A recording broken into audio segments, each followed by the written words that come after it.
आज आम बनइबा सबुठारु स्वादिष्ट आ कम समय भितर बनी जाउथिबा मुड़ीर एक स्वादिष्ट जलखियार रेसिपी। आपको आपण सकाळ जलखिया हो बा संध्यार स्नैक्स हिसाब रे खाई परिबे। नमस्कार, प्रतिदिन रोषई को आपण मानकु अनेक अनेक स्वागत। आपण मानकु अनुरोध रहिला जदि चैनल रे नुआ अछंती प्लीज चैनल को सब्सक्राइब करनेबे, ता सहित वीडियो को प्लीज गोटे लाइक करिवे। मुड़ीर ये स्वादिष्ट जलखिया बनया पई मुठी गोटे बाउल रे 3 रु 4 कप मुड़ी नेइची। प्रथम आमे कोन करबा ना मुड़ी रे 2 रु 3 कप पानी देई दबा। पानी देई सारला परे आकु टिके परिष्कार करी छाणी नबा। मुड़ी रे जेहेतु बाली रे भजा होई थाए, बहुत सारा बाली रही थाए, आकु भल से छाणी नेबे। देखि पारुथिबे एठी मु सब मुड़ी को छाणी के गोटे एमती छणे रखी नेइची, जा पर जो एक्स्ट्रा पानी थिबो ना पानी बाहरी जिवो। आकु गोटे साइड रे रखी नबा। चलंतु ए जलखिया रे किछि परिबा पकेइबा, जा पर खाइया पई बहुत हेल्दी हबो। सेति पई मु गोटे आलू को एठी छोट छोट पीस रे काटी नउची। ता सहित एठी हमें गाजर को मध्य छोट छोट पीस रे काटी नबा। ता सहित मु एठी देई दउची बीन्स। मु एतिकी परिबा एठी यूज करूची। आपण चाहिले एठी ग्रीन मटर, कैप्सिकम आ कोबी मध्य यूज करि परिबे। परिबा को सब काटी सारला परे आकु गोटे साइड रे रखी नबा। एबे हमें बनइबा स्टार्ट करिबा। सेथिपई गोटे कड़ई बसैची। कड़ई रे प्रथमे आमे 2 चामच तेल देई दबा। तेल जेतेबेले गरम हेइचिबो मु एठी आधा कप पाखापाखी बादाम देई दउची। बादाम देई सारला परे फ्लेम को एठी लो टू मीडियम रखिबे। लो टू मीडियम फ्लेम रे बादाम को प्रथमे कोन करे ना 1 रु 2 मिनिट भाजी नेबे। जति फ्लेम को एठी हाई करिवे बादाम रो चोपा पोड़ी जिवो आ बादाम रो भीतर जमा सिझिबनी। सेथिपई लो टू मीडियम फ्लेम रे लाइट ब्राउन कलर हवा जाय बादाम को एठी भाजी नेबे। देखि पारुथिबे बादाम हमर पूरा भाजी हे गलानी, कलर मध्य चेंज हे गलानी। फ्लेम को लो करि दबा आ बादाम को मध्य सब काढ़ी के गोटे बाउल रे रखी दबा। जो एक्स्ट्रा तेल बळी जाइछि ना सेही तेल रे हमें कोन करबा ना आधा चामच देई दबा जीरा। आ गोटे कथा मने रखिथिबे आपण चाहिले एठी सोरिष मध्य देई परिबे। मु केवल जीरा दउची। जीरा जतले फुटी जिवो 2टी कंचा लंका को मेठी काटी के देई दउची। ता सहित एठी हमें कोन करबा ना अल्प टिके भूसम पत्र देई दबा। भूसम पत्र देबे टेस्ट भला आसीबो। जतले भूसम पत्र फुटी जिवो एबे हमें कोन करे ना गोटे मीडियम साइज रे पियाज को पूरा फाइनली चॉप करी नेइथिली पियाज देई दबा। पियाज देई सारला परे एठी हमें कोन करबा ना पियाज को जस्ट टिके भाजी नबा। देखि पारुथिबे पियाज जस्ट टिके सालो फ्राई हे जाइछि। लाइट ब्राउन कलर करी जमा भी एठी भाजीबेनी। पियाज जेतेले एमती टिके कलर चेंज हे जिवो तापर जे हम परिबा काटी के रखिथिले परिबा देई दबा।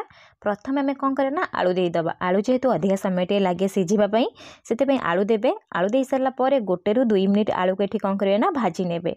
भाजी नै सारला परे 2 मिनिट छाड़ी देबे। 2 मिनिट परे आलू को एठी भाजी नेबे। जदि आपण पियाज को आग लाइट ब्राउन कलर हबा जे भाजी नेबे तले पियाज अधिका पोड़ी जिवो, खाया पई पिता लागिवो। देखि पारुथिबे मु एठी आलू को भाजी नेइची। आलू भाजी नै सारला परे एठी आपण देई देबे गाजर। गाजर देई सारला परे मध्य प्रथमे कोन करे ना अल्प टिके भाजी नेबे। जदि आपण सब परिबा पूरा छोट छोट पीस रे काटी के रखिबे ताले एका समय रे देई कि मध्य एठी सब जिंस भाजी परिबे। बीन्स के मध्य देई देबी। बीन्स को देई सारला परे आकु मध्य भाजी नेबी। एठी मु कोन करछि ना सब परिबा देई दउची। आपण जदि चाहेबे एठी ग्रीन मटर मध्य यूज करि परिबे। परिबा सिझिया पई एबे फ्लेम को लो टू मीडियम रखिबा। लो टू मीडियम फ्लेम रे कोन करबा ना कवर लगेई दबा। कवर लगे कि 2 रु 3 मिनिट छाड़ी दबा। 2 रु 3 मिनिट भितर परिबा सिझि जिवो कारण हम बहुत छोट छोट काटी थिले। 3 मिनिट हे गलानी मु एठी कवर काढी के आपन को देखै दउची। देखि पारुथिबे परिबा एठी पूरा सिझि गलानी। एबे हमें कोन करे ना फ्लेम को लो टू मीडियम रखिबा। लो टू मीडियम फ्लेम रे 1 मिनिट भाजी दबा। आपन चाहिले ए सब परिबा मध्य देइकरी हमर मुड़ी उपमा बनेई परिबे। नहले परिबा को स्किप करके खाली टमाटो देके मध्य मुड़ी उपमा एठी बनेई के रेडी करि परिबे। परिबा जेहेतु छोट पिला माने खाया पई पसंद करंतिनी, एमिति करिकि देबे स्वाद लागिवो, पिला माने खाई देबे। एबे हमें टमाटर पेस्ट देई दबा। गोटे मीडियम साइज रो टमाटो को पेस्ट बनेई रखिथिली पेस्ट देई दउची। आपण चाहिले टमाटो को एठी काटी के मध्य यूज करि परिबे। जदि पेस्ट देबे आम मसला टिके ग्रेवी वाला बनिबो।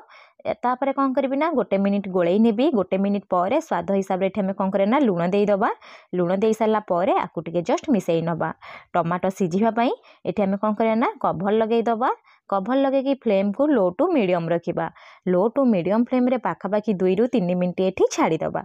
2 रु 3 मिनिट हे गलानी मेटे कवर काढी के आपण मानकु देखौची। देखि पारुथिबे परिबा टमाटो मध्य भल से सिझि जाईची। टिके ऊपर तळ के गोळेई नेबे। तापर ये आप कौन करेंगे ना सुखिला मसला यूज करेंगे।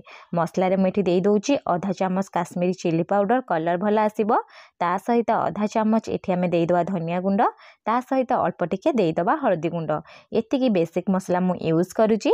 आपड़ चाहिए गरम मसला देपारे जेहेतु मुड़ी उपम बनाऊे ना यदि बेसी मसला देवे खायापी टेस्ट आसबनी केवल मसलार ही स्वाद आसब।